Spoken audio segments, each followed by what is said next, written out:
Compañeras y compañeros, el peronismo no es enemigo de nadie, no viene a destruir nada, simplemente el peronismo es amigo de los pobres, es amigo de los trabajadores, es amigo de los que tienen hambre y sed de justicia. No temáis, vais con Perón y su doctrina. ¡A triunfar! ¡A triunfar! ¡A triunfar! En 1989, las elecciones nuevamente vuelven a enfrentar a los dos partidos mayoritarios. El radicalismo está en crisis y no parece tener grandes posibilidades. Viene del fracaso del Plan Primavera y de la renuncia de su ministro de Economía, Juan Vital Surbil. Su reemplazante, Juan Carlos Pugliese, tampoco encuentra el rumbo. Porque hace 6 años votamos pensando en la democracia. Hoy, los argentinos podemos pensar también en nuestros bolsillos. Votemos con la cabeza. Tratando de diferenciarse de los vaivenes económicos del gobierno, Eduardo César Angelós, el candidato radical, promete salir de la crisis con un plan de reformas liberales y fuertes ajustes para los que exhibe orgulloso un lápiz rojo. Ahora le toca a la economía. Ahora le toca a Angelós. El justicialismo presenta a Carlos Menem, quien ha derrotado sorpresivamente en las internas justicialistas a Antonio Cafiero. Menem nace en Anillaco, provincia de La Rioja, en 1930. Estudia abogacía en la Universidad Nacional de Córdoba. En la década de los años 50 forma la Juventud Peronista en su provincia y representa legalmente a diversos sindicatos. En 1973 es elegido gobernador de La Rioja. En 1976, con el golpe de Estado, es detenido por los militares, que primero lo encarcelan y luego lo envían a un pequeño pueblo en Formosa hasta 1981, cuando recupera su libertad. En 1983, nuevamente es electo gobernador de su provincia. Desde ese momento, comienza a prepararse para ser candidato en estas elecciones. Por los hombres de trabajo. Por los sin techo. Por la alegría. Por mañana. Por la esperanza. Por los otros. Por nosotros. Por la tierra. Por la vida. Por amor. Por Argentina.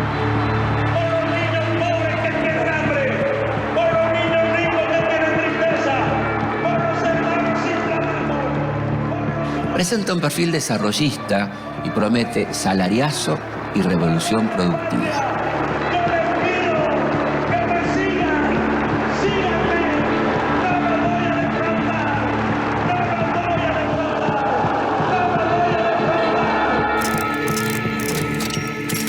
La Rioja, en un clima de tranquilidad como el que se vive en toda la República Argentina, el doctor Carlos Saúl Menem emite su voto.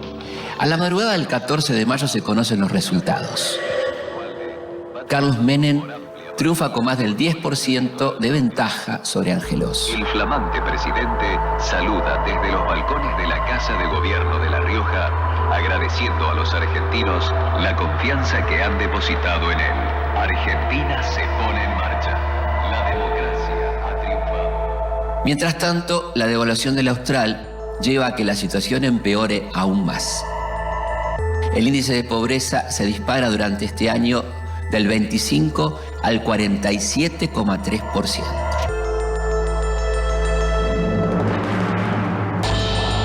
La inflación se transforma en hiperinflación. A los pocos días del triunfo de Menem y del cambio ministerial, se conocen los índices de mayo.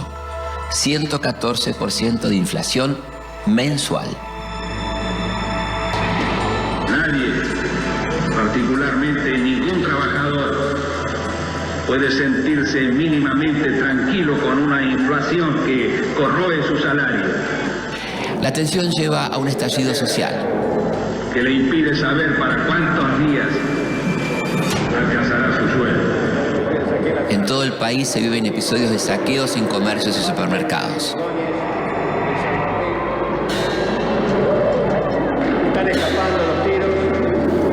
Así concluye el gobierno de un hombre clave de nuestra democracia.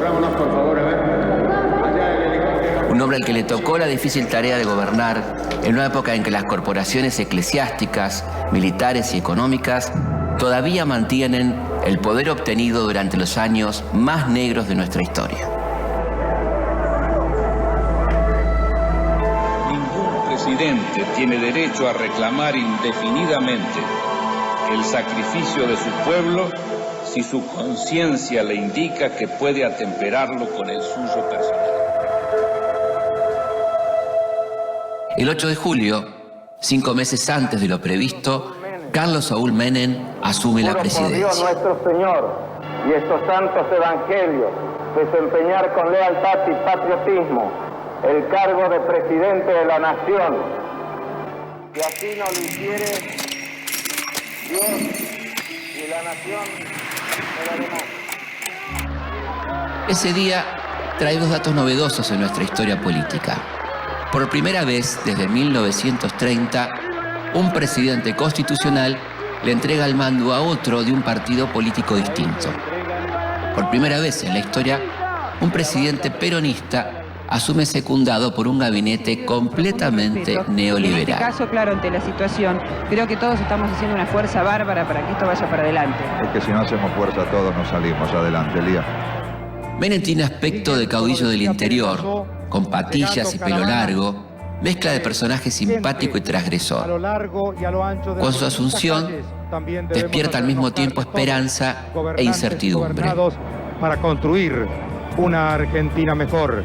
Por ello, hoy, este pueblo que se ha congregado en la Plaza de Mayo para pedir trabajo, para pedir decencia a sus gobernantes. Desde el inicio de su mandato, Menem demuestra que no está atado ni a las promesas de campaña ni a las tradiciones de su partido. Recibimos al país con un proceso de hiperinflación realmente excepcional. Pero el rumbo del gobierno queda claro al poco tiempo. El gabinete es una síntesis de lo que vendrá. Dirigentes peronistas de diferentes extracciones conviven con extrapartidarios de cuna liberal. De ahí que haya asumido la firme convicción de convocar a hombres de los más variados sectores del pensamiento nacional para integrar mi gobierno. En el Ministerio de Economía, por ejemplo, hay exmiembros de la compañía multinacional Bunge-Ibor. La muestra de que las promesas de gobierno de corte popular y desarrollista eran solo eso, la encarna el eterno Álvaro Alzogaray, designado asesor del presidente ad honorem. Teníamos necesidad de hacer cirugía mayor sin anestesia. Cuando asume Menem, hay más de 400 militares procesados por diversas causas. He firmado los decretos de indulto para militares y civiles de acuerdo a lo que venía anunciando desde hace un tiempo esta parte.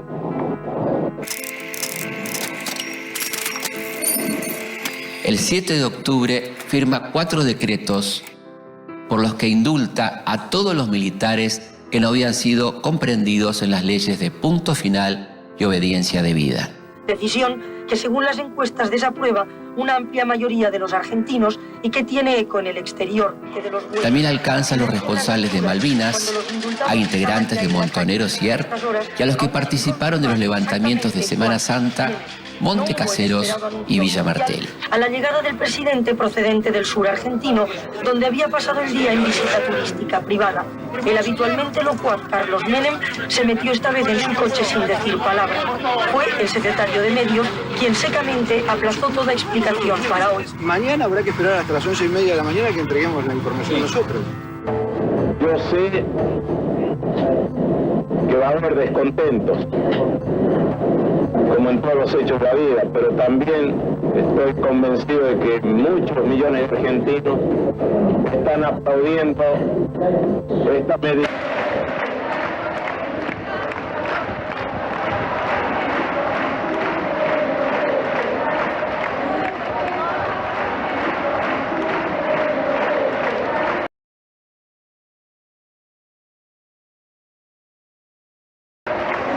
Pero ni las marchas ni las críticas parecen importarle a Menem, que se siente en el centro de la escena. logra que en agosto de 1989 la oposición permita la sanción de un paquete de leyes necesarias para los cambios que tiene previstos. Una es la Ley de Reforma del Estado, por la que la mayoría de las empresas o bienes y servicios de propiedad estatal pueden pasar a manos privadas. La otra ley es la emergencia económica, que le da al Ejecutivo la facultad de tomar decisiones sin consultar al Congreso. El mandamiento 1 son palabras de Menem. Él no lo conoce aún. El mandamiento 1 está extraído de sus muchos discursos. Dice así: nada de lo que deba ser estatal permanecerá en manos del Estado.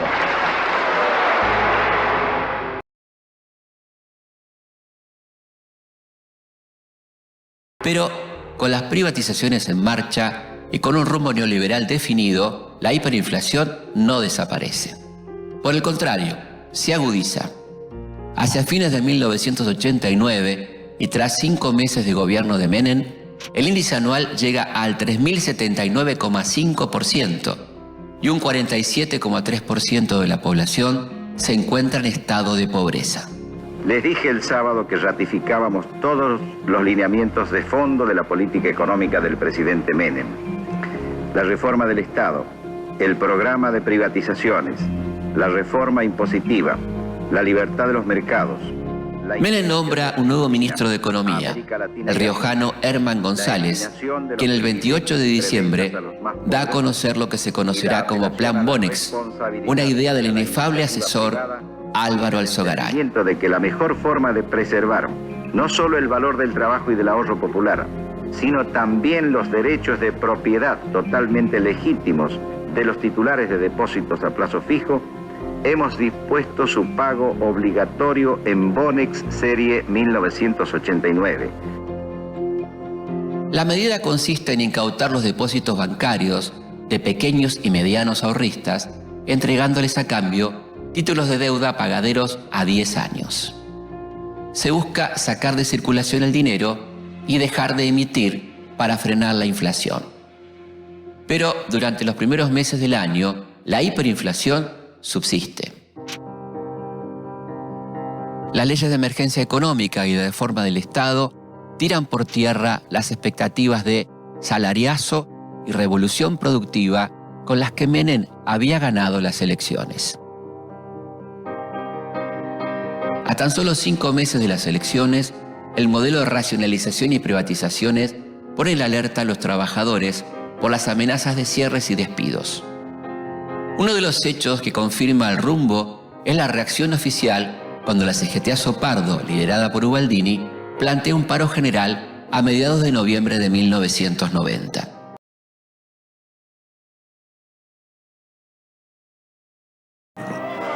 Menem se anticipa y frena la iniciativa un mes antes a través de un decreto que limita el derecho de huelga. Y lo hace precisamente un 17 de octubre sin ponerse ni siquiera un poquito colorado.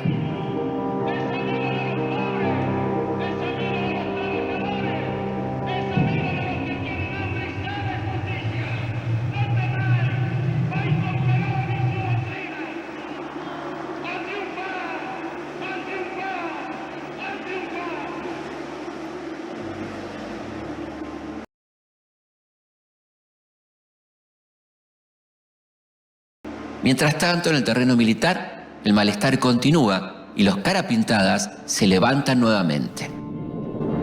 La situación acá es la siguiente. El edificio está tomado por un grupo de gente.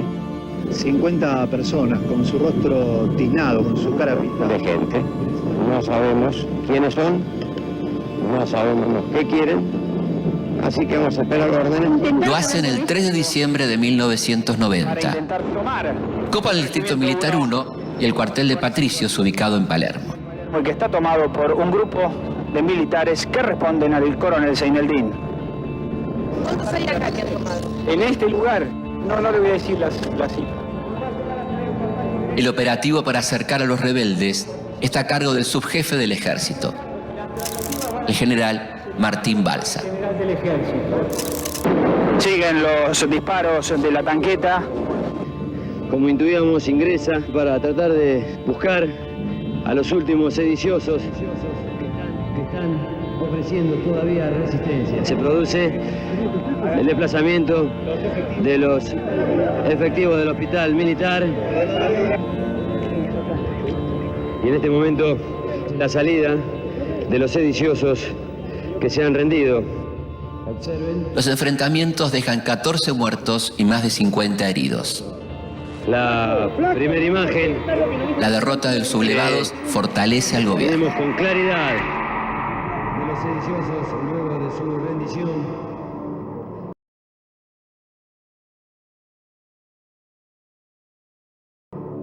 Semanas después, exactamente el Día de los Inocentes, el presidente, prestando oído a los reclamos de la sociedad rural y del poder económico más concentrado, de acuerdo a lo que venía anunciando desde hace un tiempo esta parte, hace público su segundo indulto a los máximos responsables militares y civiles de la dictadura. El mandatario anunciaba una segunda tanda de indultos el 28 de diciembre, Día de los Santos Inocentes.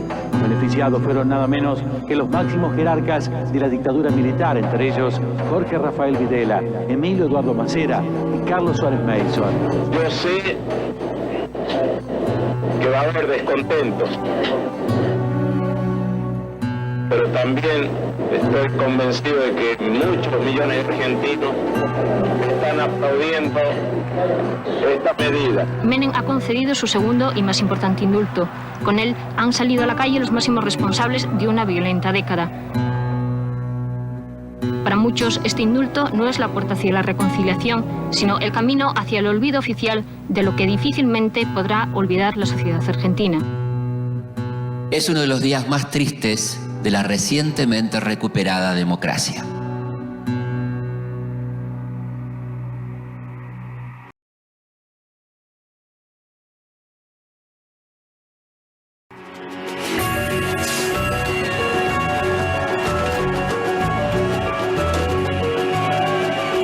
El comienzo de la presidencia de Menem coincide con la caída del muro de Berlín y el fin de la Guerra Fría.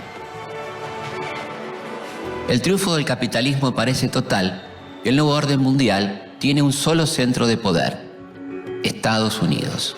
Un motivo de orgullo compartir esta conferencia de prensa con el señor presidente y amigo de los Estados Unidos, el señor George Bush. Desde su capital, los organismos financieros impulsan un conjunto de medidas conocidas como el Consenso de Washington. The feeling of great respect for the distinguished president, Carlos Menem, my friend. Sus objetivos son eliminar toda regulación estatal de la economía, el descenso de los impuestos para los que más tienen, And we talked about the movement toward free and open economies. y la imposición de la ley del más fuerte, la llamada lógica del mercado, a todos los niveles de la vida económica, política y social. Latinoamérica se vuelca al neoliberalismo y Menem es el alumno más aplicado. President Menem has taken the lead in privatization and in many other areas.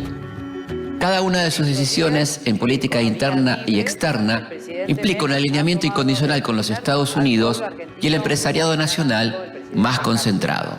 Gracias, querido presidente. Thank you very much. El punto máximo de ese acercamiento se produce en septiembre de 1991, cuando Menem rompe la larga tradición argentina de neutralidad, enviando 2 fragatas a la guerra de Irak.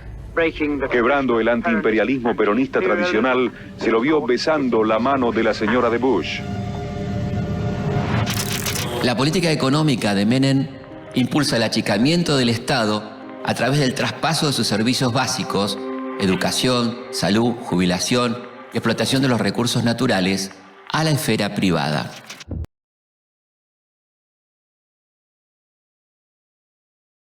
En marzo de 1991, Menem designa un nuevo ministro de Economía.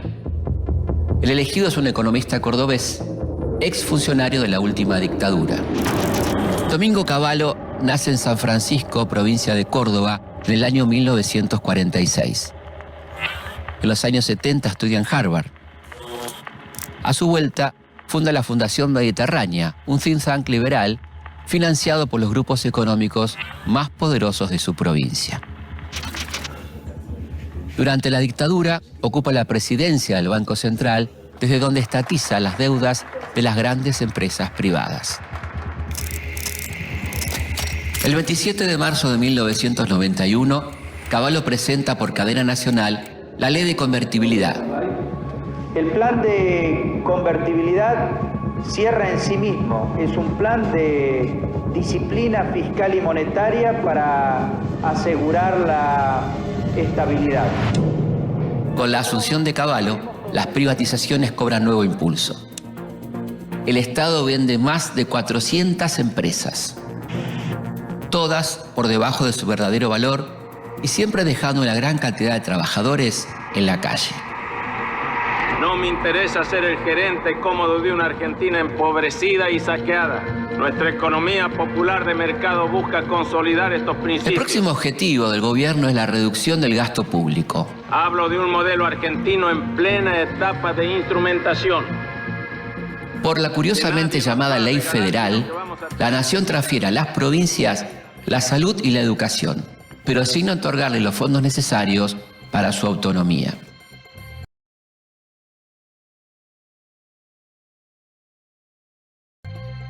En 1993 le llega el turno al sistema previsional.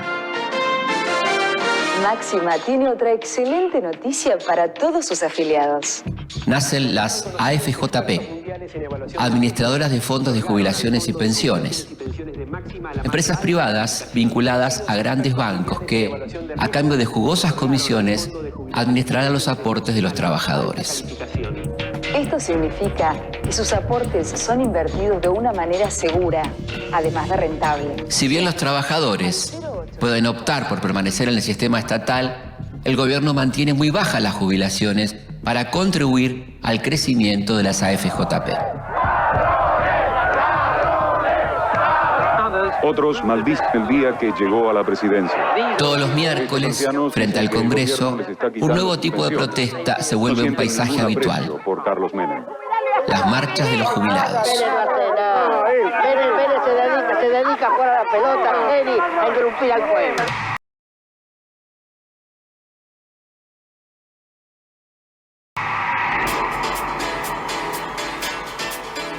Como los tiempos dictatoriales de la plata dulce, el valor irreal del peso permite a los sectores de la clase media la compra compulsiva de productos importados y los viajes al exterior. ¿Qué vas a hacer de tu vida además de limpiar el riachuelo e irte de viaje a Suiza? Hoy, esta noche. Esta noche me voy a Suiza, bueno.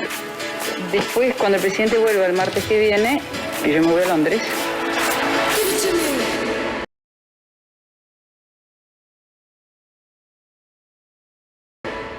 Las fábricas nacionales no pueden competir con las importaciones y deben bajar sus persianas. La medida se inició con el corte de rutas 11 La desocupación y A12 se vuelve el gran problema de la Lorenzo, época. donde se ha impedido.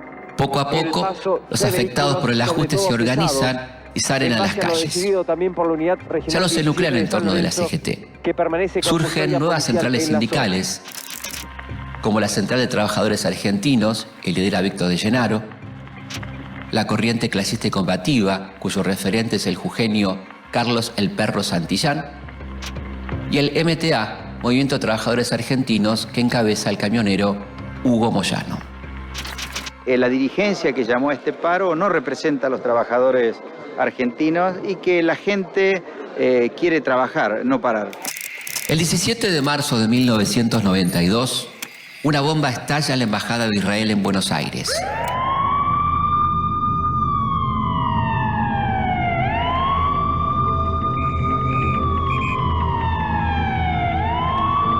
Mueren 29 personas y 242 quedan heridas o mutiladas.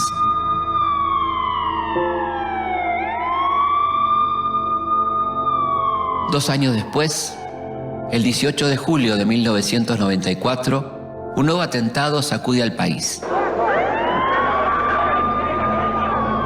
Esta vez es la AMIA, Asociación Mutual Israelita Argentina. El saldo es de 95 muertos y más de 300 heridos.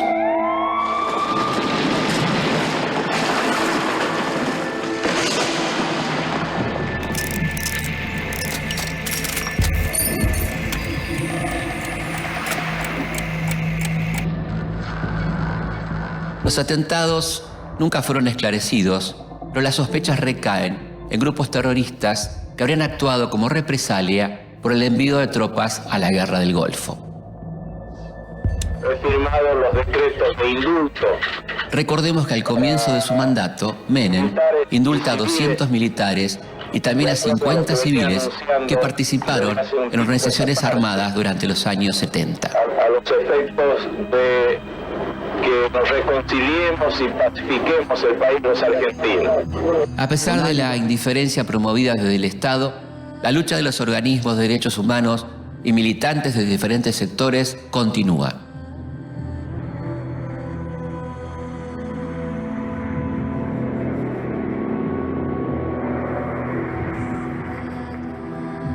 Surgen nuevas estrategias, como los juicios de la verdad. Estos juicios no llevan a condenas, pero permiten recabar nuevas pruebas y mantener vivo el reclamo de justicia. Queremos indulto. Yo por mí jamás estoy de acuerdo con el indulto. Si ellos tienen que pagar lo que han hecho. El modelo aplicado por Menem parece inseparable de los hechos de corrupción. El Yomagate, el escándalo de los guardapolvos de Bauzá, la leche de Vico. Menem y sus funcionarios saben que en la justicia las denuncias no prosperarán. Pese a las denuncias de corrupción, los atentados y la creciente desocupación, Menem encabeza todas las encuestas de popularidad.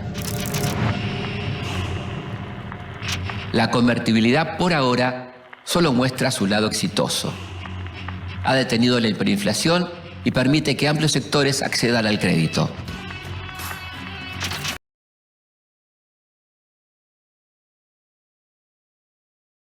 Menem siente que los 6 años de mandato que le marca la Constitución son pocos y a mediados de 1993 anuncia su próxima jugada: reformar la Constitución.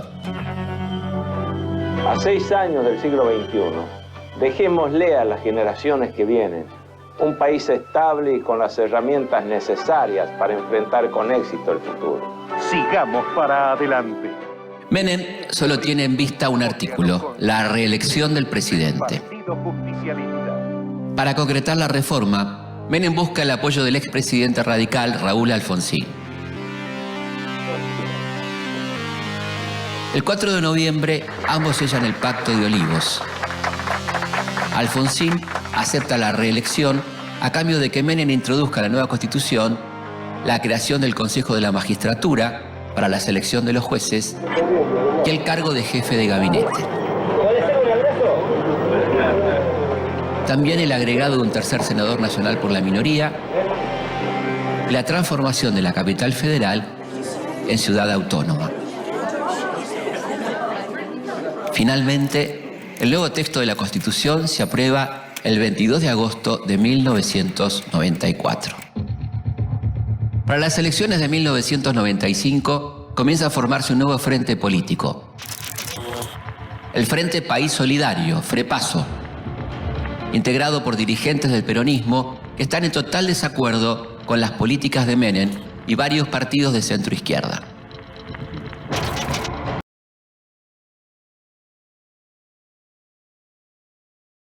En las elecciones de 1995 triunfa la fórmula oficialista Menem-Rucauf con el 50% de los votos. El FREPASO, con la fórmula Bordón-Álvarez, se ubica en segundo lugar con el 30%. Llega aquí al Congreso de la Nación el presidente de la Nación. Menem parece tocar el cielo con las manos. A pesar del descontento de muchos sectores, el neoliberalismo tiene crédito para gobernar por 4 años más. Pero sus profundas reformas, su cirugía mayor sin anestesia, pronto van a empezar a mostrar el cargo de presidente de la Nación, sus terribles consecuencias. Si así no lo hiciere, Dios y la Nación me lo demandan.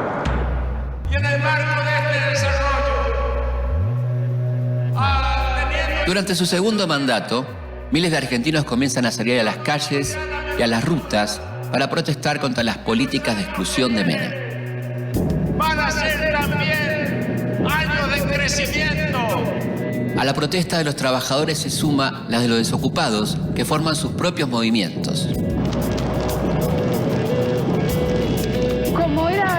Se populariza un nuevo tipo de protesta, los cortes de ruta o piquetes que comienzan a tomar fuerza desde las provincias del sur. Y Gendarmería vuelve a reprimir de esta manera con agua. También los líderes de la CGT, que hasta ese momento habían acompañado las medidas del gobierno sin titubear, empiezan a hacer oír sus voces de protesta y Menem debe enfrentar dos paros generales. Esa justicia social tan anunciada y que ahora estamos también nosotros haciendo una realidad. Al comenzar el segundo mandato de Menem, ya son más de medio centenar los chicos y chicas nacidos en cautiverio o secuestrados junto a sus padres que han recuperado su identidad. Algunos de estos jóvenes ya han alcanzado la mayoría de edad y se acercan por sí mismos a solicitar que su sangre sea cotejada con la del Banco de Datos Genéticos. Muchos de ellos, junto a otros jóvenes cuyos padres fueron desaparecidos o encarcelados por la dictadura, se suman a la lucha de los organismos de derechos humanos a través de una nueva agrupación, Hijos.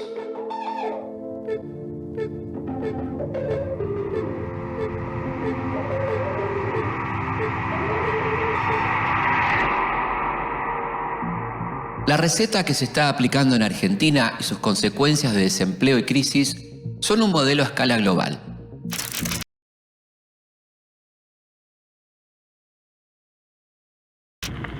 Los países emergentes abren sus mercados, privatizan y contraen deuda para mantener sus economías en funcionamiento.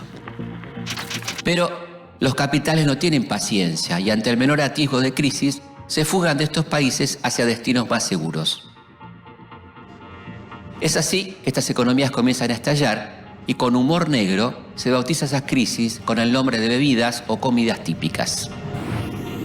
Así se producen el efecto tequila en México en 1995, el efecto arroz en el sudeste asiático en 1997, el efecto vodka en Rusia en 1998 y el efecto caipirinha en Brasil en 1999.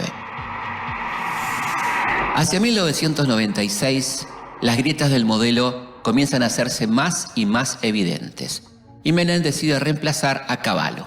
Además se va limando ya. Los padres del modelo se divorcian, pero el modelo no solo continúa, sino que se profundiza.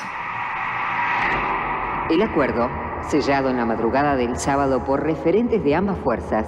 La oposición viene creciendo.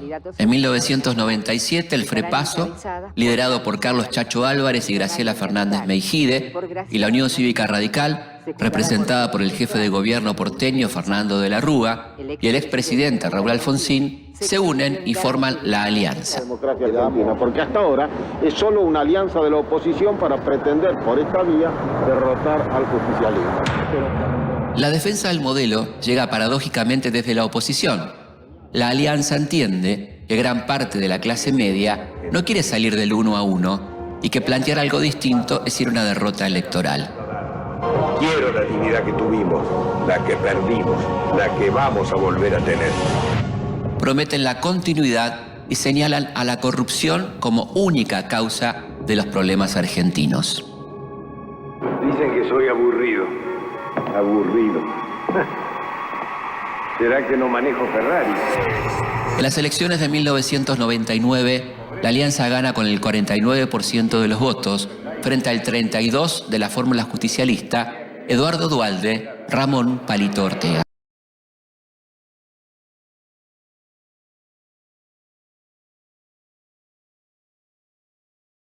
Desde Tartagal, ciudad de la provincia de Salta, el presidente Carlos Menem graficó la necesidad de imponer cambios en la educación al afirmar que los viajes espaciales y el cambio de tripulaciones en el espacio requieren nuevos conocimientos. durante el discurso de apertura del año escolar, en el que evitó pronunciarse sobre los conflictos docentes y defendió la enseñanza pública, anunció que la Argentina podría contar con plataformas de lanzamiento de vuelos espaciales. Hace pocas horas yo recibí a una empresa multinacional que está operando en la República Argentina. Está constituyendo una sociedad con otras empresas de afuera y de Argentina. ¿Saben por qué? Porque dentro de poco tiempo se va a licitar un sistema de vuelos espaciales mediante el cual desde una plataforma que quizás se instale en la provincia de Córdoba, esas naves espaciales, con todas las seguridades habidas y por haber, van a salir de la atmósfera, se van a remontar a la estratosfera y desde ahí elegir el lugar a donde quieran ir. De tal forma que en 1 hora y media podemos estar desde Argentina, en Japón, en Corea o en cualquier parte del mundo.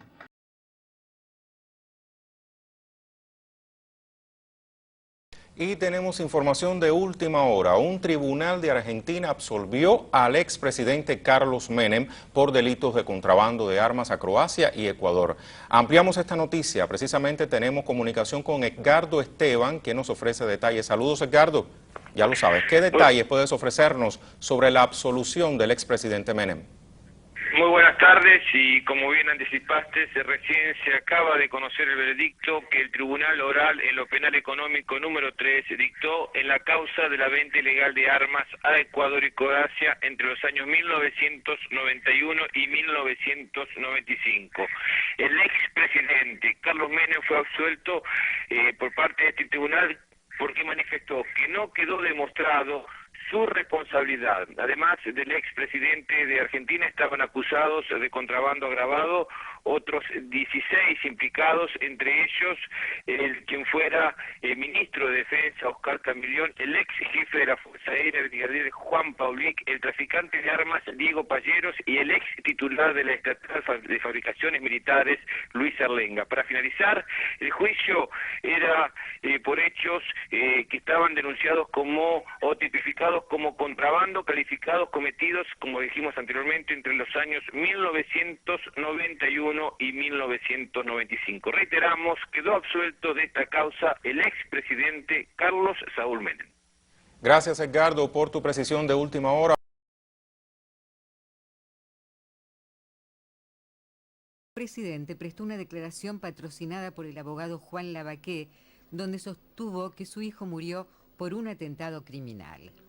Ratifico saber que mi hijo murió en un atentado, afirmó Carlos Menem en el escrito, y agregó conocer quiénes, cómo y por qué lo asesinaron, y que esa información la obtuvo cuando era presidente de la Nación. No obstante, indicó, no revelaré los datos sobre los autores, al considerar que se trata de un secreto de Estado. Hago notar que igual conducta adopté en el caso de los juicios por encubrimiento del atentado a la AMIA, agregó. Ratificó saber que su hijo murió en un atentado criminal. El juez federal de San Nicolás, Carlos Villafuerte Russo, había tomado declaración a Menem en 2014 en la causa por la muerte de su hijo Carlos Menem Jr., ocurrida el 15 de marzo de 1995, en una audiencia que se llevó a cabo en el Senado, donde el exmandatario ratificó que fue a causa de un atentado.